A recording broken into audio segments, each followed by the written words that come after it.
चलो बलंदर ओकर बाद मचो हो बंदर जेकर बारे में बोलो ही हो रहो हमरे अंदर 12 बजे चलो बलंदर ओकर बाद मचो हो बंदर जेकर बारे में बोलो ही हो रहो हमरे अंदर।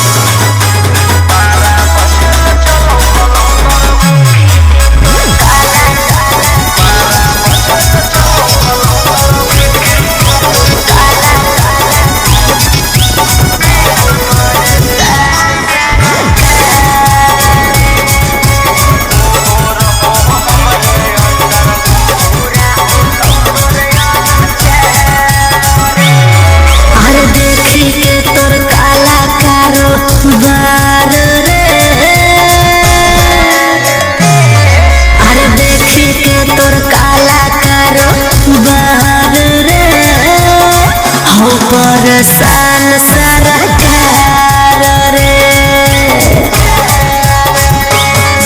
अरे आगे पीछे लेके छोड़ा घूमो ही डिफेंडर नेता विधायक से ज्यादा तोरे टांगल रहो कैलेंडर। 12 बजे चलो बलंदर ओकर बाद मचो हो बंदर जेकर बारे में बोलो ही हो रहो हमरे अंदर। 12 बजे चलो बलंदर ओकर बाद मचो हो बंदर जेकर बारे में बोलो ही हो रहो हमरे अंदर।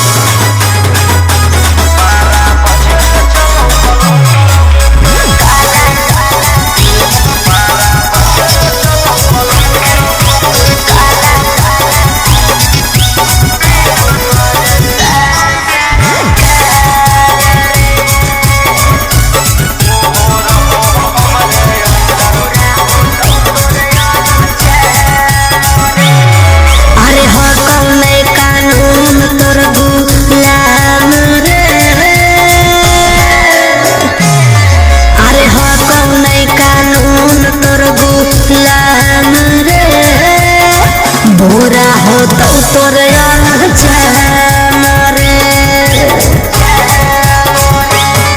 अरे राजा रोशन रोहिया जादे बने नहीं सिकंदर जादे दिन नहीं चले वाला कहू तोर टेंडर। 12 बजे चलो बलंदर ओकर बाद मचो हो बंदर जेकर बारे में बोलो